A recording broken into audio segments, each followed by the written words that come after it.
Welcome to our channel. Every Friday and Sunday at 6 p.m. Greenwich Mediterranean Time, we post a new video of a real-life drama told in story format. If you enjoy such content, be sure to tickle the like button and hit subscribe and the bell notification so you never miss out on new stories. Now sit back, relax, and enjoy.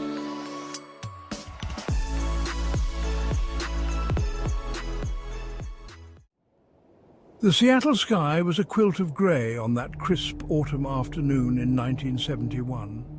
Judy, with her auburn hair cascading in loose waves, stood at the edge of a bustling park, the smell of damp leaves and fresh-cut grass mingling in the air. She was sipping a steaming hot cup of coffee, the warmth of the beverage contrasting with the chill of the fall air. It was here, amidst the symphony of city sounds, the laughter of children, distant honking of cars, and the rustle of leaves, that she first saw him. He was a tall man, his presence marked by a rugged charm. Their eyes met across the park, and he approached with a confident stride. "Mind if I join you?" he asked, his voice a smooth baritone that cut through the park's cacophony. Judy, taken by surprise, nodded, her heart beating a tad faster against her ribs, and the faint sound of blood swishing through her ears made her almost feel light-headed. As weeks turned into months, his courtship was marked by a series of romantic gestures. Candlelit dinners with the scent of garlic and rosemary, moonlit walks by the waterfront, and heartfelt letters sealed with a kiss. His charm was undeniable, and his unwavering attention made Judy feel cherished. He spoke of their future together with a fervour that was both reassuring and thrilling. Before their marriage, Judy and her newfound love built a life together that seemed idyllic. They lived in a modest home on the outskirts of Seattle. The house, adorned with vibrant flower beds and the warm scent of freshly baked bread from Judy's kitchen, felt like a haven from the outside world. Their days were filled with simple pleasures. Sunday mornings with the aroma of pancakes and syrup, evenings spent watching movies with the hum of the old projector, and holidays with the laughter of friends and family echoing through their home. He worked various jobs, and while he was often away, his return was always marked by his warm embrace and the comfort of his presence. Their marriage at first glance seemed stable and happy. The sight of him walking through the door after a long day, his work clothes slightly dishevelled, was a comforting routine. The smell of his aftershave, mixed with the scent of Judy's cooking, became a daily staple of their home life. Yet, beneath the surface, there were signs of tension. His mood swings were unsettling. Moments of intense affection would suddenly turn into bouts of anger or withdrawal. Judy found herself walking on eggshells, trying to decipher the source of his distress. Despite these challenges, there were still moments of joy. Judy cherished their quiet weekends spent in the countryside, where the fresh, crisp air and the sight of rolling hills offered a respite from their routine. His laughter during these outings was genuine and unguarded, and Judy clung to these moments as reminders of the man she had fallen in love with. On November the 30th, 2001, the day began like any other. Judy stood in the kitchen, her hands busy preparing breakfast. The warm, comforting smell of scrambled eggs and sizzling bacon filled the room. The sun cast a golden hue through the window, illuminating the familiar surroundings. Judy hummed softly to herself, unaware that this routine morning would soon unravel into chaos. The peaceful morning was abruptly shattered by a loud, insistent knock at the door. The sound was jarring, breaking through the otherwise serene hum of the kitchen appliances. Judy's heart skipped a beat, a strange premonition settling in her stomach. She wiped her hands on a dish towel and walked to the door, her mind racing with the possibilities. As Judy opened the door, she faced a squad of uniformed police officers standing on her porch. The crisp, metallic scent of their uniforms mixed with the fresh morning air. "Mrs. Ridgway?" one of the officers asked, his voice grave. Judy's pulse quickened as she nodded, the sight of the officer's serious expression sending a chill through her. The officers entered the house, their presence overwhelming. The smell of coffee that had been brewing earlier seemed to intensify, mingling with the antiseptic odor of the police uniforms. Judy felt a wave of confusion and fear as they began searching the house. Their movements were methodical but urgent, the sound of footsteps and doors opening and closing echoing through the quiet home. Judy's heart sank as she saw her husband was being led through the front door in handcuffs. The sight was surreal.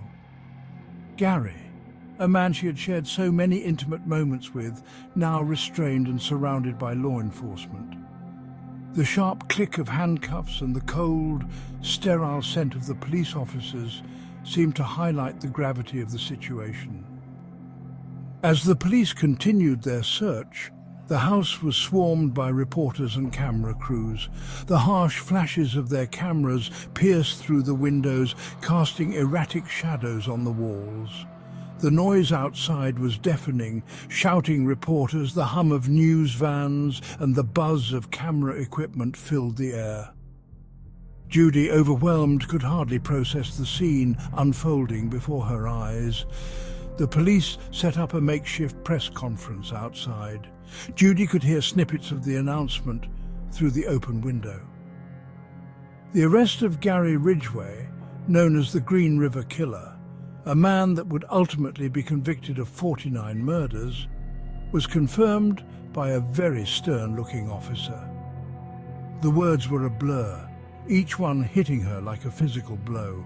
The scent of desperation and anguish permeated the air as reporters clamored for information, their voices a cacophony of dissonant urgency. Inside the house, Judy was surrounded by a mixture of disbelief and dread. The once comforting aroma of breakfast now seemed foreign, a cruel reminder of normalcy lost. The quiet sobs of Judy, trying to process the enormity of the situation, mingled with the distant sounds of police radios and the murmured conversations of officers. Judy sat at the kitchen table, her hands trembling as she clutched a cup of coffee that had long gone cold. The kitchen, once a place of warmth and comfort, now felt cold and unwelcoming. The scent of burnt coffee hung in the air, a bitter reminder of the chaos that had intruded on her life. As the police continued their investigation, Judy was left to grapple with her own emotional turmoil. The sound of her own breathing was loud in her ears, the silence of the house heavy with the weight of her thoughts. Each passing minute felt like an eternity, as she tried to reconcile the man she knew with the horrifying news she had just learned. Outside, the neighborhood was abuzz with activity. Neighbors gathered, their voices a murmur of gossip and speculation.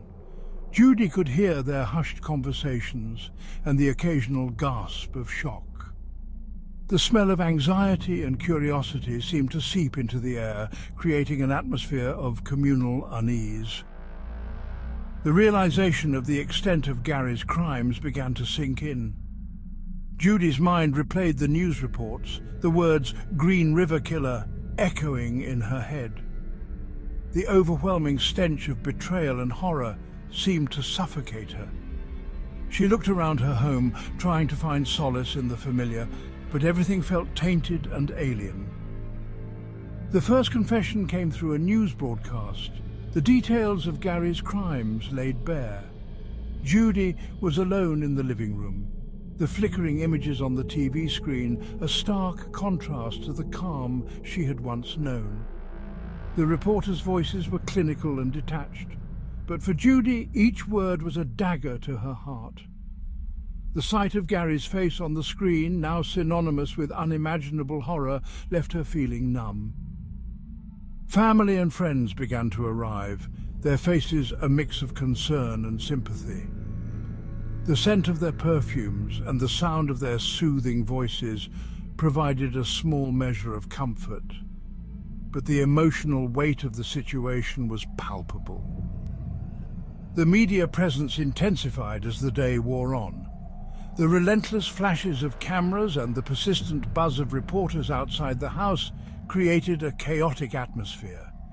Judy felt like a spectator in her own life, each moment of intrusion by the media serving as a harsh reminder of the public nature of her private tragedy. Judy began to feel a profound sense of isolation. Surrounded by people, she felt alone in her grief and disbelief. The cacophony of outside noise contrasted sharply with the silent agony within her. The sounds of life outside her home seemed distant and irrelevant, drowned out by the overwhelming realization of her situation. Needing a moment away from the chaos, Judy retreated to a quiet room. The silence was both comforting and oppressive. She sat alone, the scent of old books and dust in the air, trying to find solace in the stillness. The peace of the room, combined with the turmoil outside, was disorienting. As the initial shock began to settle, Judy found herself grappling with the reality of her new life. The comfort of her home was now overshadowed by the harsh reality of Gary's actions. The smell of her own tears, mingled with the remnants of breakfast, created a bitter reminder of the life she had lost. Support continued to pour in from all corners. Calls, messages, and visitors became almost unbearable. Each one offered condolences, but the flood of sympathy was overwhelming. The questions that lingered in Judy's mind were unanswerable. The details of Gary's crimes, the why and how of it all, remained elusive. The faint scent of the police's cologne, mingled with the aroma of her disrupted home, served as a constant reminder of the unanswered questions and the chaos that had upended her life. As the day wore on, Judy began to confront the reality of her new existence. The sounds and smells of her home had been irrevocably changed. Each moment was a painful reminder of the man she had loved and the monstrous deeds he had committed. The once comforting environment now felt like a cage, trapping her in a reality she could scarcely comprehend. As the afternoon light began to fade, Judy's initial shock started to transform into a numb acceptance.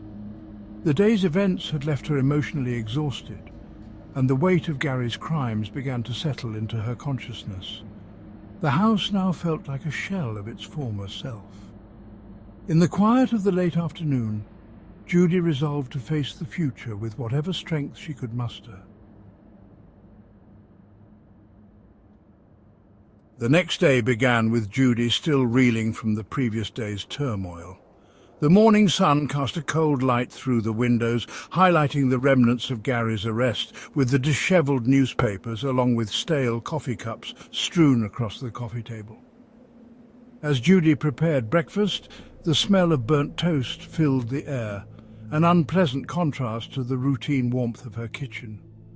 The television in the living room was tuned to the news, its static-filled sound a harsh backdrop to her muted existence.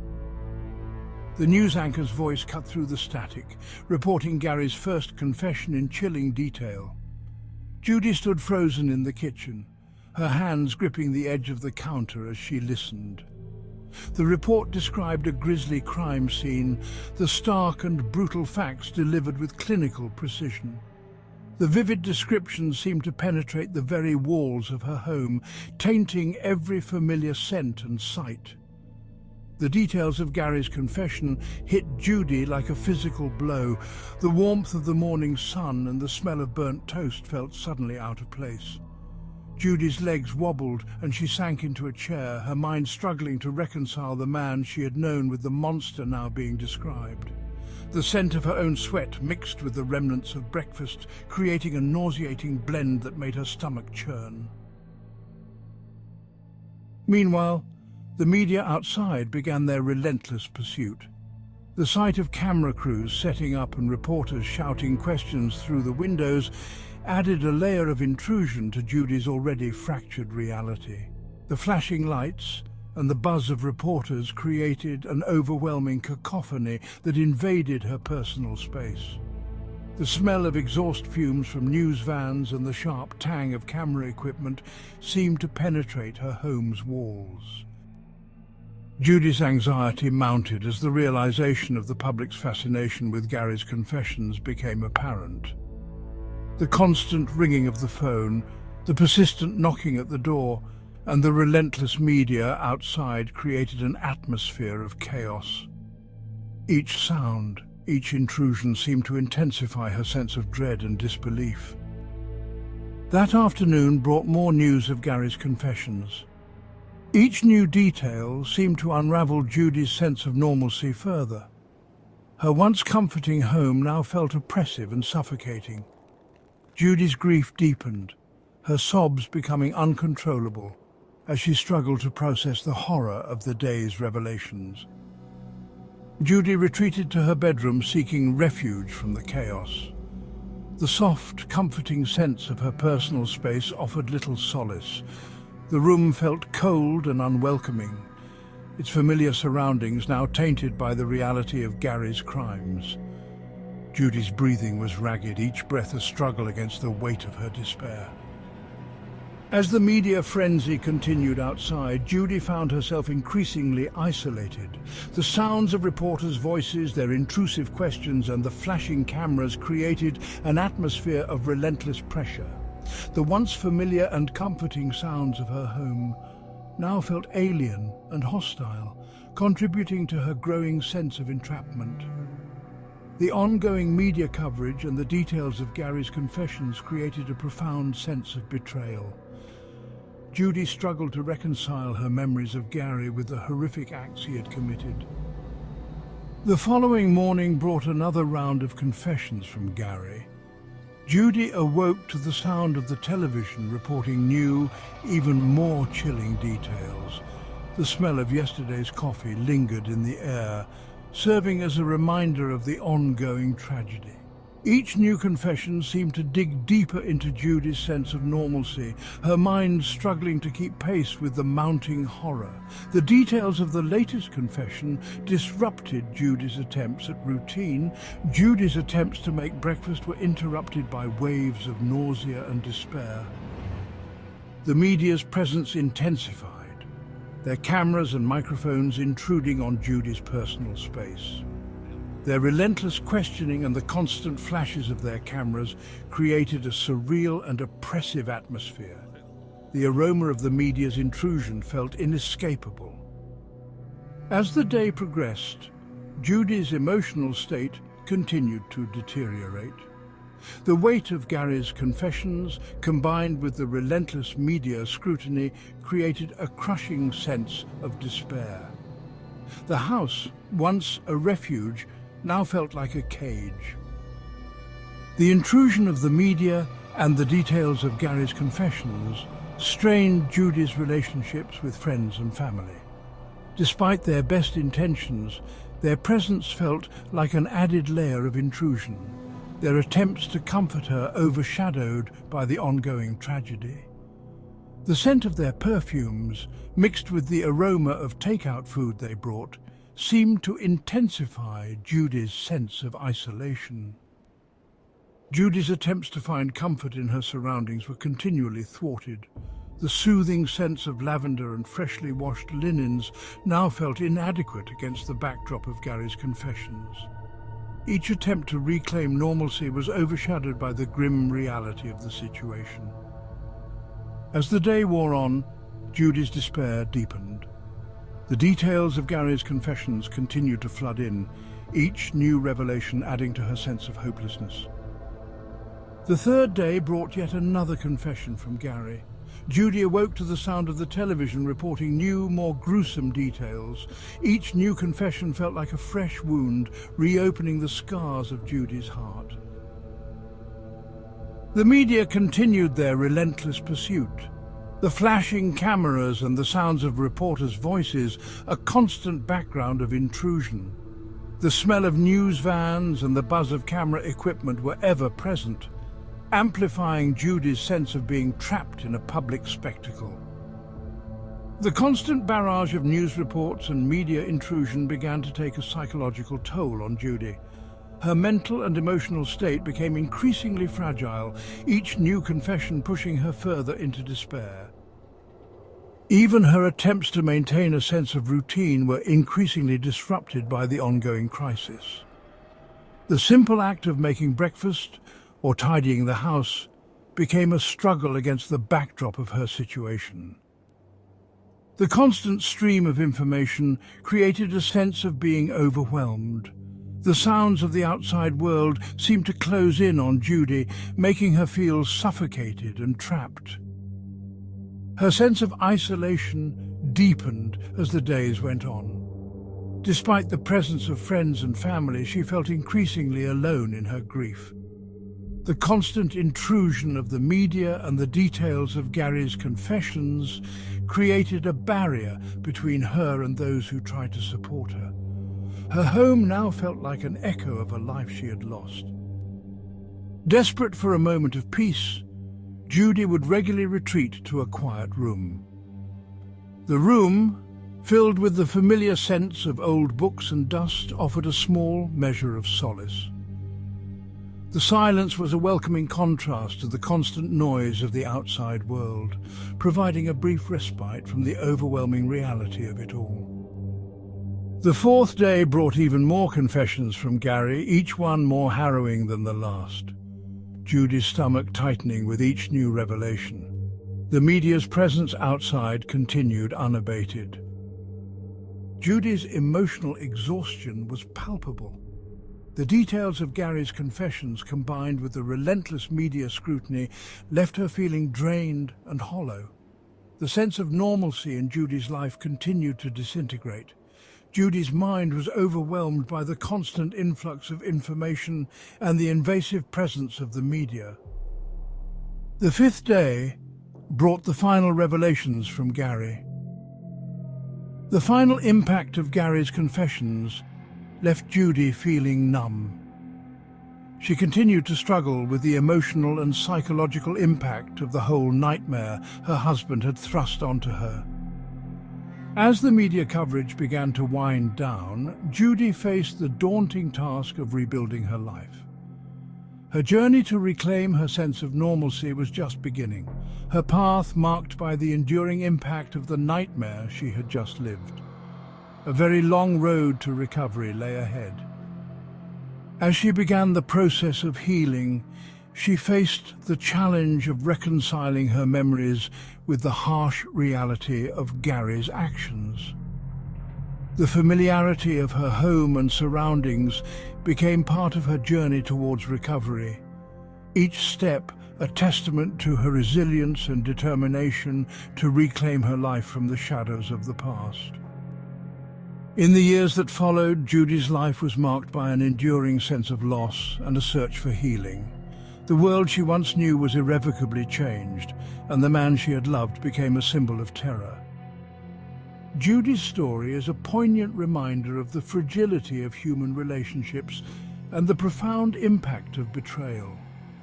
Her journey was one of resilience amidst unimaginable pain. The sights, sounds, and smells of her past life became bittersweet memories, interwoven with the harsh realities of the present. Judy's story is a testament to the complexities of human emotion and the enduring quest for peace in the face of profound trauma.